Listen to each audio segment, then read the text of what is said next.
ये जो आप देख रहे हैं ये स्पाइडर लिली है। आज हम लिली फैमिली के बल्ब को कैसे लगाया जाता है और किस सीज़न में लगाना है, कैसे मिट्टी चाहिए, पॉट्स कैसे चाहिए, इसी विषय पर बातचीत करेंगे। ये स्पाइडर लिली है और सबसे पहले बात करते हैं कि स्पाइडर लिली क्यों नाम पड़ा होगा इसका।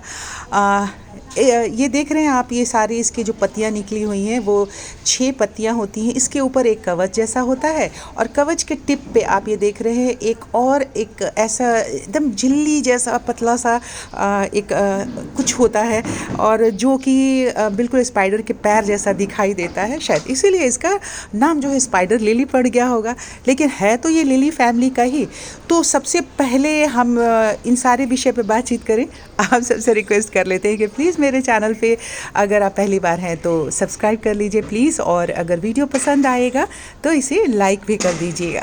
तो चलिए विस्तार से इस पे बातें करते हैं। सबसे पहले हमें ये देखना है कि पॉट क्या लेना है। पॉट मैंने प्लास्टिक का लिया है, आपके पास जो पॉट अवेलेबल हो वो ले लीजिए, लेकिन ये देखिएगा कि उसकी गहराई, जैसे कि अगर आपने बल्ब जो अगर आपने चुनाव किया है वो बल्ब अगर 4 इंच लंबाई और 45 के डायमेंशन में उसकी मोटाई होनी चाहिए, तो अगर बड़ा बल्ब है तो उसी हिसाब से आप 12 इंच का पॉट ले सकते हैं।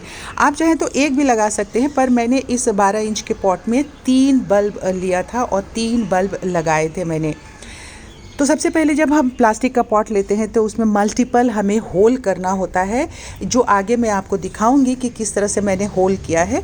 उसके बाद मिट्टी जो है वो आप बिल्कुल पोरस तैयार करिए। बहुत सारे लोग अलग अलग ढंग से मिट्टी तैयार करते हैं बल्ब को लगाने के लिए, लेकिन मेरा तो वही एक अपना है जिसमें कि कोकोपीट भी मिक्स है, क्योंकि कोकोपीट जो है पानी भी अपने आप में जज्ब रखता है और जल्दी ड्राई भी करता है। तो इसको गीली मिट्टी बिल्कुल पसंद नहीं है, तो इसलिए आप कोकोपीट ले लीजिए, फंजीसाइड ले लीजिए, नीम खली ले लीजिए और वर्मी कंपोस्ट तो लेना ही लेना है। और अगर आप चाहें तो थोड़ा सा इसमें रेत भी मिला सकते हैं, बट अगर आपके पास रेतीली मिट्टी है तो उसमें रेत मिलाने की ज़रूरत नहीं है।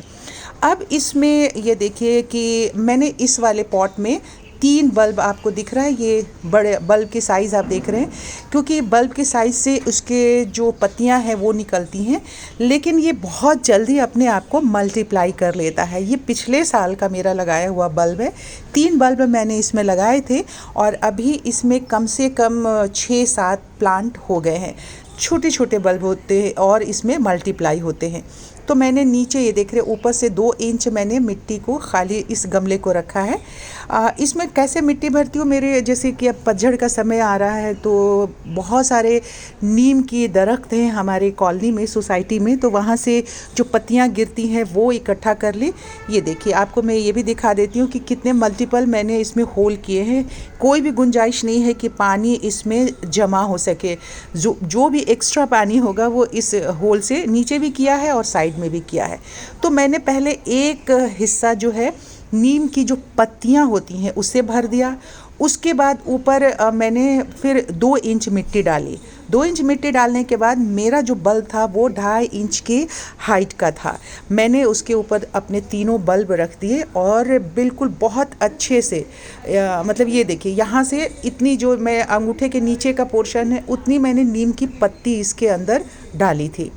उसके बाद फिर मैंने एक हिस्सा जो है जो हमारी मिट्टी मैंने तैयार की थी वो डाली, और ये वाला जो पोर्शन आपको मैं दिखा रही हूँ उंगली और अंगूठे के बीच का, इतना बड़े साइज़ का मेरा बल्ब था जिसे मैंने 3 बल्ब को इस पॉट में रख दिया था। फिर उसके बाद मैंने पूरे मिट्टी से उसे कवर कर दिया। ऐसा इसलिए करना होता है कि जब इसके फूल निकलते हैं, पत्तियां जो हैं थोड़ी सी इसकी पत्तियां भी हैवी होती हैं और स्टॉक जो निकलता है वो भी ऐसा होता है कि अगर लंबे स्टॉक होते हैं जिसमें कि फूल जो निकलते हैं तो वो हवा से कहीं टूट ना जाए, गिर ना जाए, डैमेज ना हो जाए, इसलिए। तो अब इतनी 3 हिस्से मिट्टी मैंने डालने के बाद अब ये देखिए कि अभी इसमें फूल खिल गए हैं। जैसे मैंने दूसरा प्लांट दिखाया था वैसे ही ये स्पाइडर का भी फूल खिल गया है मेरा। और इस तरीके से गमले में बल्ब लगाने के आपके स्प्राउटिंग होने लग जाती है 15-20 दिन में, लेकिन मैंने आपको बताया कि ये पिछले साल का ही है। मिट्टी को इसको अब ये मैंने मिट्टी भी तैयार कर ली, गमले में बल्ब भी लगा दिया, अब इसके पौधा भी निकल गया। ये मिट्टी आप देख रहे हैं जो मैंने आपको बताया था, इसमें सारा पारालाइट भी मैंने इसमें मिक्स किया था। तो फिर से एक बार याद दिला देती हूँ, पारालाइट, फंजीसाइड, बोन मील, नीम खली, कोकोपीट और वर्मी कंपोस्ट, ये मिला के मैंने इसकी मिट्टी तैयार की थी। गमला मिट्टी दोनों तैयार हो गया। अब लगाने के बाद इसे हमें पहले जब आप बल्ब लगाते हैं तो स्प्राउटिंग होने तक आप 1-2 दिन भले ही आप शेडेड एरिया में रखिए, बट इसे बिल्कुल 3-4 घंटे की धूप ज़रूर चाहिए, जिससे कि ये प्लांट जो है, बल्ब जो है, अच्छे से अंकुरन होगा और उसमें बाद में जाके फूल खिलेंगे। तो 3 चीज़ें हो गई, मिट्टी तैयार कर ली, गमले का चुनाव हो गया, और हमने इसे धूप की भी संभावना जो है वो ख़त्म कर दी कि इसे 3-4 घंटे की धूप ज़रूर चाहिए।